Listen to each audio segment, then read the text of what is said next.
Copper class for the ERGP in the Aquila, what's it called? Aquila CR1. This lap is 127.87. It was set with the default setup and just on the normal leaderboard rather than the ERGP competition leaderboard. So basically what I'll do is I'll play the full lap first, and then I'll go over the lap a little bit with some comments. Alright.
Cool, that was a lap, and I'll just rewind back to the start.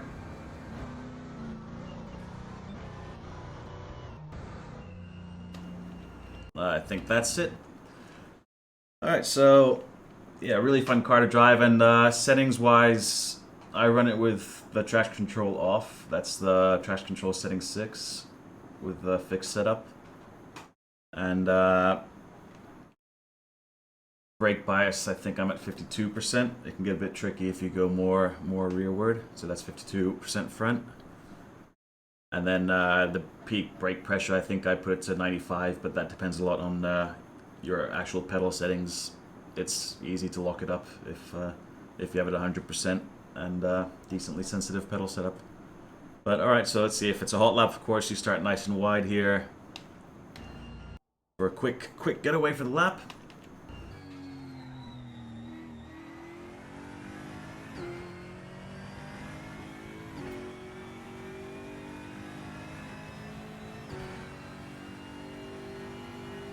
And turn 1, notice this is seems like a small deal, but it's pretty important. You notice I turn in just a little bit before I brake for the corner. That just gets the car pointed in and basically makes it easier to get to the apex. And this car really likes using the curb on the inside. It's really tough to hit every time. I think it's kind of like the no grip line if you turn in even slightly late, and then it's really tough to get to the apex.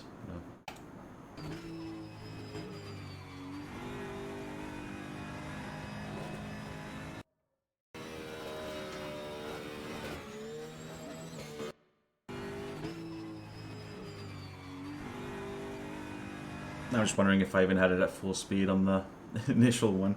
Hang on, let's have a look. Yeah. All good. Yep, so it's super useful to use the curb on the inside. There is, of course, the secret line of for the hot lap we're qualifying to cut on the inside, but you have to practice that to make sure you don't cut it. So useful to use the curb. Otherwise, you have to be really patient with the throttle because you'll just understeer off the track into the grass, and then your tires will be dirty for the next corner. But I get onto full throttle here, and it's just a tiny quick lift there just to stop the car from understeering. Alright, and coming up look at the brake markers on the left. I think I brake somewhere around the 200 board. And this corner you can take in many different ways. You can overshoot a little bit and focus really hard on the exit, or you can brake a little bit later and basically V the corner up a little bit more. Then you sacrifice the exit speed a little bit. But I think on this one I go fairly far in for a slightly late turn in, and then that gives me a good exit. Yeah, so just around the 200 board. I know some super gentle easing off the brake. It's really easy to get the back sideways here. And notice I really patiently waited for the car to rotate, and then I only get on the throttle when I know that I don't have to keep cranking in more steering input. And with the traction control at 0, it just allows the car to rotate really nicely here.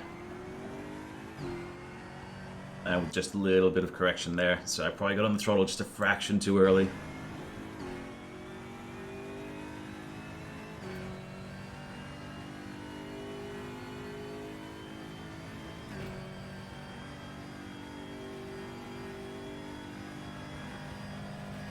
And if I remember right, roughly at the 200 board again for the brakes.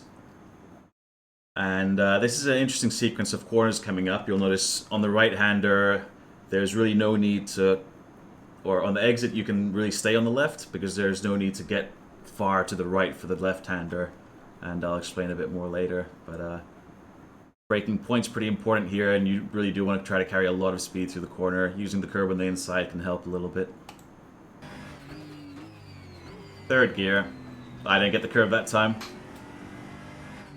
So here, basically because of the nature of the track, I think it's a little bit off camber on the outside, and you're going over the crest at the middle, so you don't benefit from a wide entry. So it's much better to basically stick almost to the very inside here, and then it's a matter of patiently getting back on the throttle. Remember, you are going over that crest, so the rear tires lose grip quite easily. You notice they're just, I'm not quite at 100% throttle, there's still a little bit left, otherwise the rears would spin up. Of course, if you're on a bit more aggressive traction control, then you can get away with it, but it induces understeer. And an interesting point here is, especially on the Raceroom track, if you go to the very edge, left edge here for the turn-in, you'll notice that you don't have a lot of grip, so it's good to be just about a car width to the inside on the entry to the right-hander here. And I shift down into second, which makes it a little bit tricky on the exit because then you have to shift to third pretty quickly, and I just shift to second for a bit of extra rotation.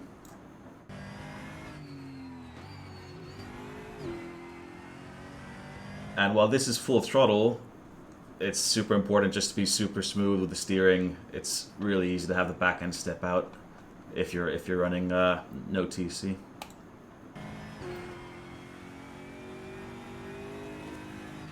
And then another corner where I think being super wide, you're off the grippy line again.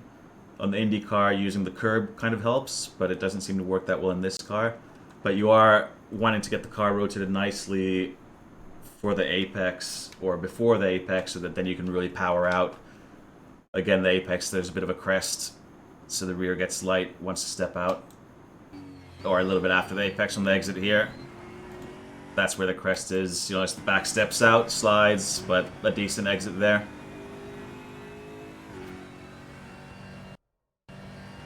So here's another one similar to the first corner where ideally you want to just get a little bit of steering to the left before you brake.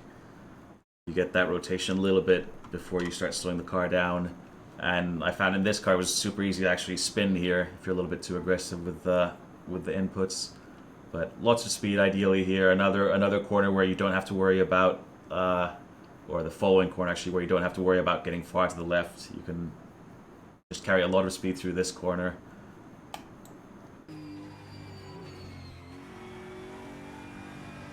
And then we've got this long tightening second last corner. So you can stay on the inside or very close to it. Judging your braking point's super important. It's easy to overshoot and even end up in the grass here or the pit lane entry. And then just a point here that, especially in the slower cars, it's really easy to wait a little bit too long to get on the throttle here, because you can let the car run out all the way wide here because this kink is still easily full throttle.